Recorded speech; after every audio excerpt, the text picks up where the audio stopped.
మా సోదరుడు బోరబండ డివిజన్లో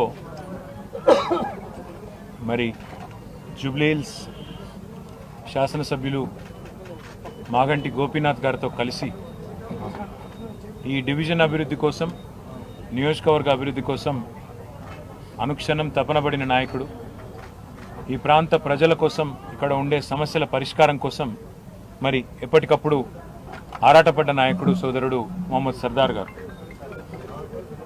కాంగ్రెస్ ప్రభుత్వం వచ్చినాక పరిస్థితి ఎట్లా మారిపోయింది అంటే, పేదల మీదనే జులుం చేయడం, గరీబోళ్ళు ఎక్కడుంటే అక్కడ నువ్వు వస్తే మా పార్టీలోకి రా, లేకపోతే నీ అంతు చూస్తామనే విధంగా వాళ్ళ అరాచకం పూర్తి స్థాయిలో విశృంఖలంగా విజృంభించి ఎక్కడికక్కడ మరి అధికారాన్ని అడ్డం పెట్టుకొని అధికారం మత్తులో ఇవాళ కాంగ్రెస్ నాయకులు, ఇక్కడ ఉండే కార్పొరేటర్లు, ఇక్కడ ఉండే కాంగ్రెస్ చోటామోటా నాయకులు అందరూ కూడా రేవంత్ రెడ్డి బాటలోనే ప్రయాణం చేస్తూ ఉన్నారు. ఇవాళ హైడ్రా అనే ఒక దందా మోపు చేసినారు హైదరాబాద్లో. ఏంది హైడ్రా? హైడ్రా అంటే రేవంత్ రెడ్డి రెడ్డికుంటల ఇల్లు కట్టుకుంటే కూలగొట్టది. రేవంత్ రెడ్డి అన్న తిరుపతి రెడ్డి ఎఫ్టీఎల్లో ఇల్లు కడితే కూలగొట్టది. రేవంత్ రెడ్డి గారి మనుషులు, ఆయన పార్టీలో ఉండే ఎమ్మెల్యేలు, మంత్రులు, వాళ్ళ ఇండ్లు బఫర్ జోన్లో ఉన్నా, ఎఫ్టీఎల్లో ఉన్నా, చెరువు మధ్యలో కట్టినా హైడ్రాక్ గనలబడది. కానీ అదే గరీబోడు కుటుంబం సైజు పెరిగి ఒక ఫ్లోర్ ఎక్కువ వేసుకున్నా, లేదా కొద్దిగా ముంగటికి వచ్చినా ఇవాళ చిన్న చిన్న గల్లీలల్లో ఎక్కడైతే కనీసం ఒక ఆటో కూడా చక్కగా రాదో ఆ గల్లీలలోకి వచ్చి ఆ గల్లీలల్లో ఇలా గరీబోళ్ళ మీద ప్రతాపం చూపెట్టి విచ్చలవిడిగా ఎక్కడికక్కడ హరాస్మెంట్ చేస్తూ ఉన్నది ఈ ప్రభుత్వం. ముఖ్యంగా అటు జిహెచ్ఎంసీని, ఇటు హైడ్రాని అడ్డం పెట్టుకొని ఇలా రేవంత్ రెడ్డి నుంచి మొదలు పెడితే కింద ఉండే చోటా మోటా చిన్న చిత్కా లీడర్ల దాకా హైడ్రా అంటేనే ఒక బ్లాక్మెయిల్ దందాలాగా మారిపోయింది. అట్లా ఈరోజు ఇక్కడ సర్దార్ మృతికి కూడా కారణం కేవలం కాంగ్రెస్ ప్రభుత్వం యొక్క హరాస్మెంటు, వీళ్ళ యొక్క దుర్మార్గ విధానాలు తప్ప ఇంకోటి కానే కాదు. ఇప్పుడు శ్రీనివాస్ యాదవ్ గారు ఒక మాట అన్నారు, 10 ఏళ్లలో తెలంగాణ వచ్చిన తర్వాత కేసీఆర్ గారు చేసిన పని ఏంటంటే హైదరాబాద్లో ఇక్కడ ఉండే గరీబోళ్లకు పట్టాలు ఇచ్చిండు. ఇక్కడ ఉండే గరీబోళ్లకు 1,00,000 మందికి జీవో నంబర్ 58 కింద ఉచితంగా పట్టాలు ఇచ్చి మీరుండాలి, బాగుండాలి, మీ పిల్లలు బాగుండాలి, మీ భవిష్యత్ తరాలు బాగుండాలని చెప్పి చూసింది కేసీఆర్ నాయకత్వం. నోటరీ ప్రాపర్టీస్, ఇప్పుడే మా కార్పొరేటర్లు ఇద్దరు దేదీప్య గారు, రాజ్ కుమార్ చెప్తా ఉన్నారు, అన్న ఇవన్నీ నోటరీ ప్రాపర్టీస్ అని. నోటరీ ప్రాపర్టీస్ని కూడా రెగ్యులరైజ్ చేస్తేందుకు, ఎందుకంటే హైదరాబాద్లో ఓల్డ్ సిటీలో కానీ స్లమ్స్లో కానీ, హైదరాబాద్లో 1400 స్లమ్స్ ఉన్నాయి. ఈ స్లమ్స్లో చాలా చోట నోటరీ మీదకి వెళ్ళి ఉంటాయి డాక్యుమెంట్స్. ఆ నోటరీ ప్రాపర్టీస్ని కూడా రెగ్యులరైజ్ చేసేందుకు కేసీఆర్ ప్రభుత్వం ఉన్నప్పుడే మేము క్యాబినెట్లో నిర్ణయం తీసుకొని కార్యక్రమం కూడా మొదలుపెట్టినాం. ఇలా రేవంత్ రెడ్డికి ఏమైనా బుద్ధి ఉంటే, ఆయన ప్రభుత్వానికి ఏమైనా పేదల పట్ల ప్రేమ ఉంటే చేయాల్సిన పని ఏంది? ఈ నోటరీ ప్రాపర్టీస్ని కూడా రెగ్యులరైజ్ చేయాలి. రెగ్యులరైజ్ చేసి వాళ్ళకు ఒక భరోసా కల్పించాలి.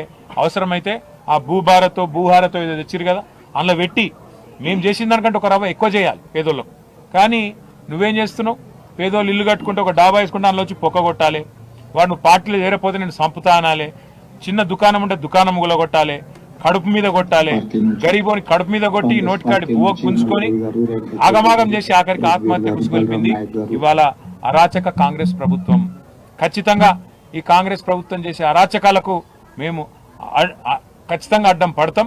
మొత్తం బీఆర్ఎస్ కుటుంబ సభ్యులందరం కూడా, ఎమ్మెల్యేలు కావచ్చు, ఎమ్మెల్సీలు కావచ్చు, ఒక్క పిలుపుతో ఎక్కడ అరాచకం జరిగినా గతంలో హైడ్రా బాధితులకు అండగా నిలబడ్డం, మూసీ బాధితులకు అండగా నిలబడ్డం, లగచర్లలో భూములు గుంజుకుంటామంటే అక్కడ అండగా నిలబడ్డం.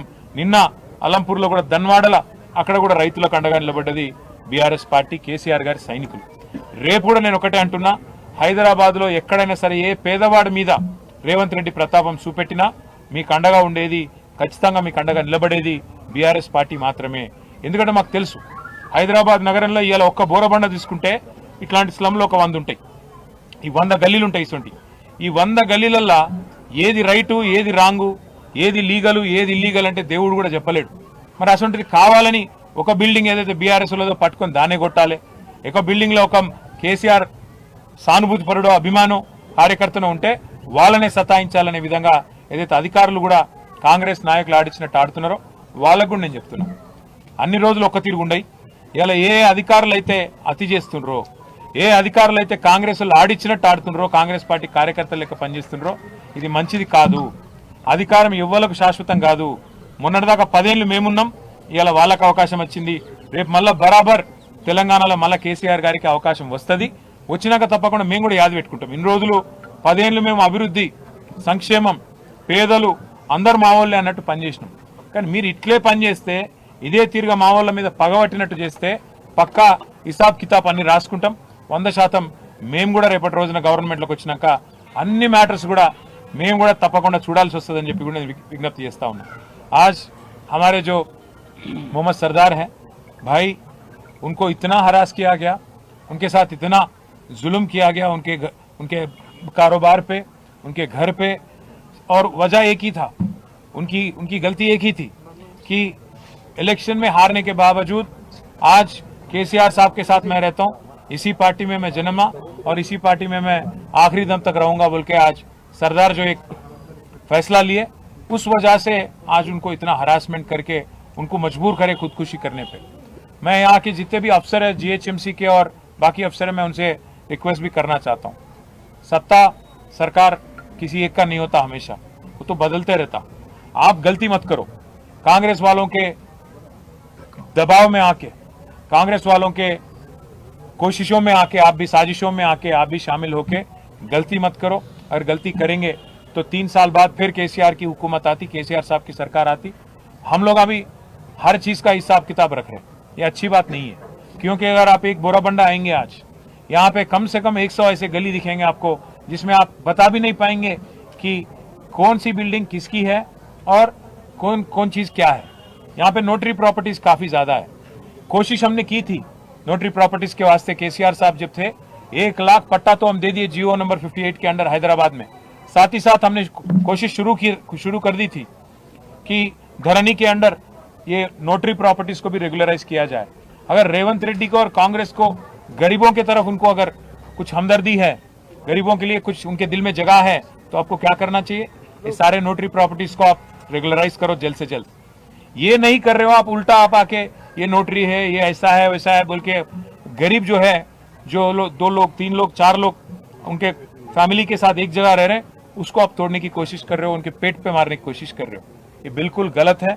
मैं कांग्रेस हुकूमत से, खास राहुल गांधी साहब से भी मैं पूछना चाहता हूं, आप बार बार कहते हो मोहब्बत की दुकान, आप कहते हो कि यूपी में बुलडोजर राज चल रहा, यूपी में गरीबों के साथ जुल्म किया जा रहा। आज यहाँ पे तेलंगाना में क्या हो रहा आप देखिए, हाइड्रा के नाम पे आपकी कांग्रेस की हुकूमत क्या कर रही है आप देखिएगा, समझने की कोशिश करिए। हर गरीब के पीछे आपकी हुकूमत यहाँ पे पड़ गई।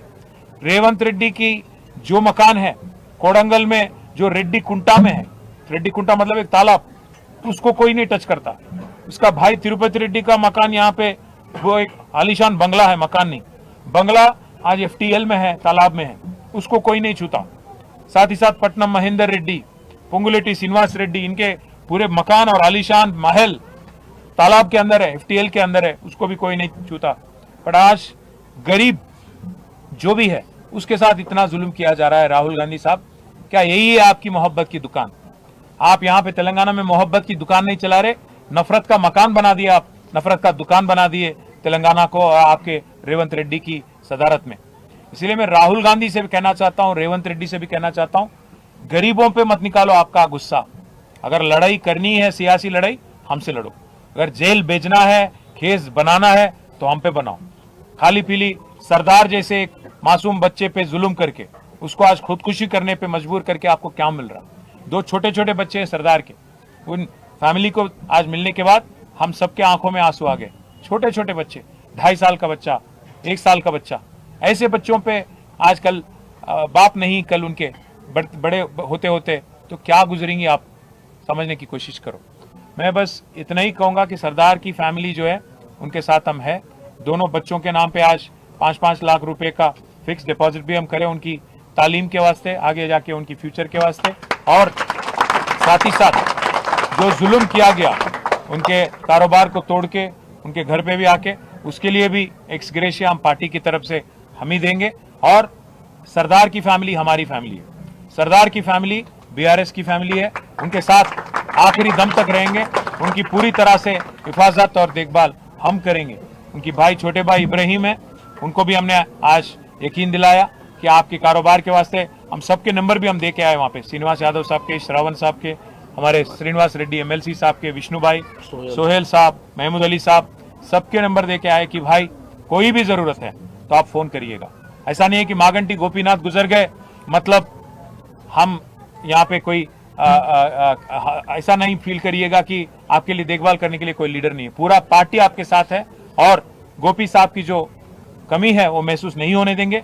हम सब आपके साथ रहेंगे, ये यकीन दिलाते हुए सरदार की फैमिली को जब तक इंसाफ नहीं मिलती तब तक हमारी लड़ाई जारी रहेगी। कोर्ट भी जाएंगे क्योंकि पूरा कागज ऑलरेडी तैयार है और एफआईआर भी ऑलरेडी हो चुका है। अगर कार्रवाई नहीं करती और इंसाफ नहीं मिलती पुलिस के तरफ से और हुकूमत की तरफ से, हाई कोर्ट भी जाएंगे और जरूरत पड़ा तो सुप्रीम कोर्ट भी जाएंगे।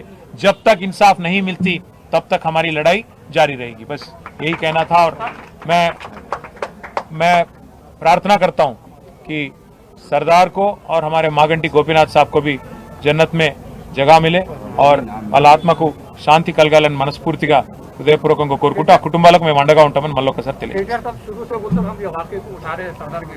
गोपीनाथ साहब जो एमएलए है कि बोराबंडे में बोलते हो सरदार के जैसे कई आपके बीआरएस के लोगों के घर अभी भी सील है कहते, उनके लिए आप हम ऑलरेडी कमिश्नर से बात कर चुके हैं। अभी यहीं से मैं और श्रीनिवास अन्ना बात भी करे कमिश्नर से। मैं बोला भी उनको अगर रेड मार्किंग शुरू हम भी करें तो बहुत नुकसान होती है आपका। बोला मैं कह बोल तो हर कांग्रेस लीडर, हर बीजेपी लीडर, हर किसी का अगर हम भी मार्किंग शुरू कर दिए, क्योंकि हम कभी भी ऐसे हम देखिए भाई साहब, हम बदलाव की राजनीति करें 10 साल, बदले की राजनीति नहीं करें।